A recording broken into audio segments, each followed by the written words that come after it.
let's continue our study of aggregation by examining two common patterns for aggregation. Well, first off, what does aggregation mean?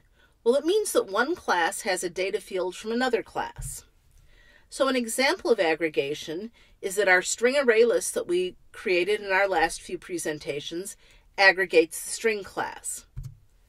This is how we show it in UML. There's an open diamond and a line between the two. The diamond goes on the side of the class that has the data element in it. Now for our first type of aggregation, the type I just showed you, the relationship is aggregation because we have many string objects that are stored in a single string array list. Now array list and arrays are very typical of the types of classes that will involve this kind of aggregation relationship because you have many elements of the same type that are combined into a single unit. Virtually every significant program you're going to write has this form of aggregation. We've done many examples already, but I'll do a little bit more on an example later. Our second pattern for aggregation is something that's a little bit newer. It's data fields of different types being combined into an object. So let's think, for example, of writing a menu for a restaurant. So we're going to need to have food items, and they're going to go on a menu. Now a food item needs a name, a price, a description, and the common allergens in this food. Now, there actually is a whole literature on what allergens have to be identified, and these are the kind of things you have to do research on when you're writing programs. When you're a computer scientist, it's not enough to know just how to program and how to design software. You have to know how to get knowledge out of the world and put it into your programs, because if you don't do it in this case, people's lives could be at risk from allergies. So let's take a look at what our data should look like. Name would be a string, price would be a double, of course, the description would be a string. The allergens I'm doing in kind of an interesting way. I'm making an array of booleans for allergens. Now what I'm doing with wheat, milk, and nut is that I'm making those the indices into the array. So for example, if wheat was assigned the value of 0, allergens of 0 would tell you whether you had or did not have a wheat allergy. Notice also I have a constant for the number of allergens. Now the reason I made that a constant is that I know I'm going to have to put more allergens in later because I haven't included all the common categories yet. Wheat, milk, and nuts, notice, are static. That is their class data. The reason is because they're constants. Now UML doesn't have a formal symbol for constants, but what it does have is a code convention that you can use. Or at least I use the code convention from Java of making them in all caps. That's kind of a wink to people who are reading the design that these things are probably constants.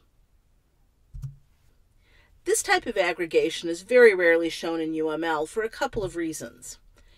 Aggregation has to be a relationship between classes. It can't be a relationship between a class and a primitive data type. So for example, the relationship between the class food item and the boolean really can't be documented this way. The other thing is that knowing that a class aggregates a string is really not very useful information. Strings are everywhere in Java programs. There are very few classes that don't aggregate a string one way or another. And so we don't tend to put those details in UML. Remember, this is one of the cool things about UML, is you're allowed to pick and choose what's important and useful to have documented.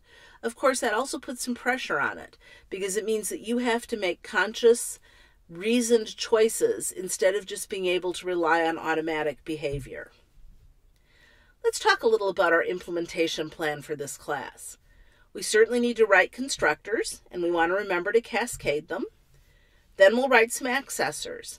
Now, accessors are usually just a single return statement. Everybody usually loves writing accessors.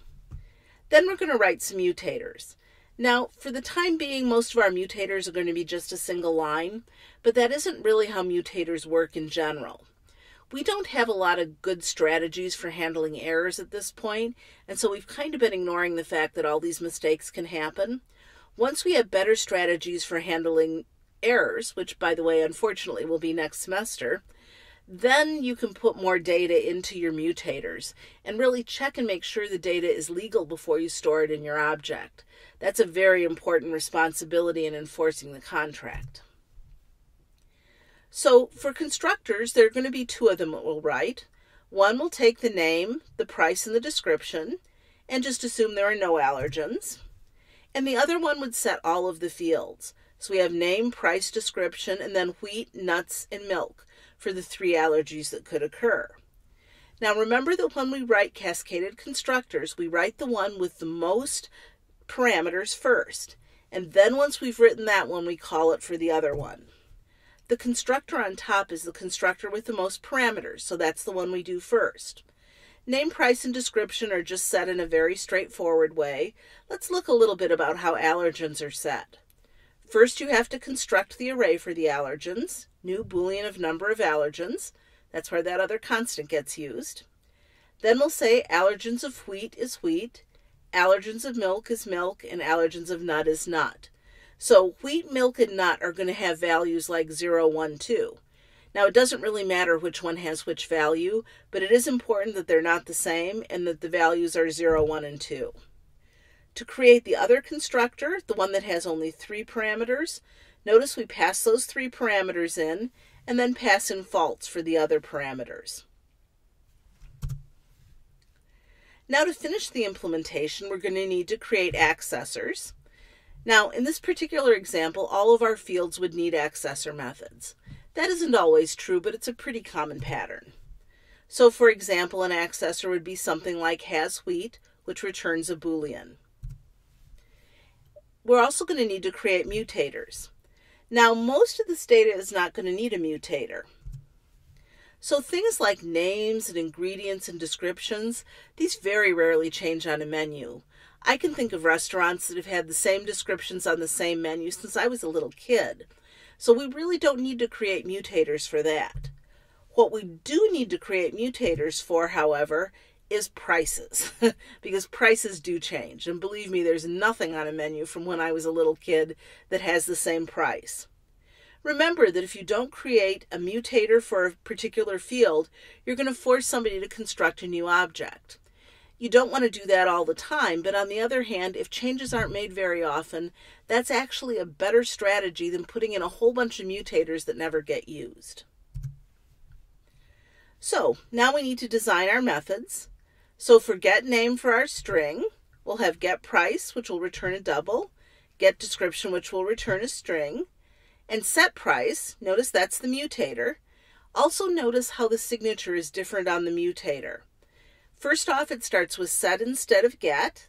Set is something that cues you in that there's a mutator involved, and there's a parameter, price. With accessors, you typically don't have parameters, and you always have a non-void return type.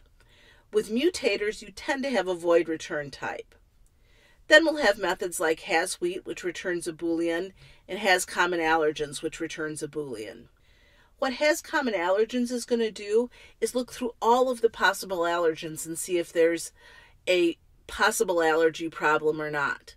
So that's kind of a nice method to have. So let's implement a couple of accessors. So public boolean hasWheat, all it does is returns allergens of wheat. Notice that the person who's using the Fooditem class would have no idea about this boolean array trick that we're using. That's kind of cool. Now let's take a look at how hasAllergens can be written. Now I've written this with a for each loop, and I did that particularly for a good reason. And the reason is we know that we don't have all the allergens in that array. We're going to increase the number of allergens and add other ones in. If I do it with a for each loop instead of doing an indexed loop, what we can do here is not change this code at all. So I'm sort of looking to the future of this code, seeing what might need to be done, and trying to write the code in a way so that it won't be changed. If you can learn to do things like that, you're going to be a much better software engineer. So what happens in this method is you're stepping through all the possible allergens. If you find an allergen that's true, you return true, because if any allergen is true, there is an allergen in it. And otherwise, if you get to the end of the loop and you haven't returned anything, then you return false. So notice also this is very concise code. You know, most computer scientists are kind of mathematicians, so we have a tendency to really like concise things. For implementing the mutator, it's going to be pretty simple. Public void setPrice double price. So all you do is say this.price equals price. Now the next thing we need to do is design a menu. So what a menu will be mostly is just an array list of food items. So this is that first form of aggregation again. This is what it would look like in UML. Our menu is aggregating food items. Implementing the menu is going to be relatively simple because we can just use the methods that are available in the array list. So the array list is going to do most of the really hard work for us, and all we have to do is choose the arguments correctly. So you can kind of get into the groove of programming this, and it can be very quick and efficient. So here's a partial design for the class. We have private data, which is the menu, which is an array list of food items. And then we have some useful methods, like adding a food item to the menu, removing a food item with the given name from the menu, reordering items on the menu, updating prices, and then find without allergens, which is going to return an array of all the food items that don't have any allergens, and find without wheat. So what that would do is return a food item array of all of the items that don't have any wheat in them. Those are questions that people with allergies tend to ask at restaurants, and so that's a useful method to have around. So now let's implement the addToMenu method. Public void addToMenu food item int position. Now all we have to do here is add to the menu the position and the item. So we're using an ArrayList method to do the hard work for us. Notice we're not having to worry about how the ArrayList was implemented or any of that stuff. We're just using the exterior part of the class. So this is pretty quick and easy. You've probably heard me say that it's not a good idea to have just one line in a method, but this is an exception, because here what's happening is the ArrayList is doing the hard work for us. So there's really a good piece of work that's being done. It's just that all we had to do was call it from the ArrayList.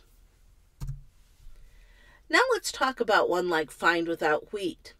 Now this returns an array. Since it returns an array, we know the size can't be returned. So this has to be a perfect size array. This means we have to use our usual strategy for dealing with perfect size arrays. Count the number of items that don't have wheat, construct the array to the perfect size, and then put the items without wheat into the array. Here's the code for find without wheat. Public food item array find without wheat. Now remember our strategy. We need to figure out how many elements don't have wheat in the menu array list, then construct the array, and then move the items in. The way I counted how many elements didn't have wheat was I started a counter at 0, and then I used a for each loop to step through the menu, one food item at a time. If that particular food item has wheat, then I increment count. Once you get to the end of that for loop, then I constructed the array. So we have a food item array, result is new food item of count.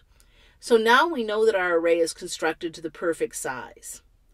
Now we have to go back through our menu again and actually take the food items that don't have wheat in them and put them into the array. So for food item F menu, so we're stepping through our menu one food item at a time. If F has wheat, we put result of count to F and increment count. And of course, when we get to the end of the method, we return result. Let's make some observations about this code. Classes that feature an ArrayList to aggregate another class are very common. Methods in these classes are often going to use the ArrayList operations to perform tasks. So we're letting the ArrayList do the hard work, and all we're doing is sort of borrowing its stuff. We also are going to have classes that group together fields of different types, and they have a very simple pattern. Now, writing these classes is so simple you can almost do it mechanically. These two types of classes frequently work together, just like they did with our menu and food item classes. So this is a common pattern for software to take. Keep programming.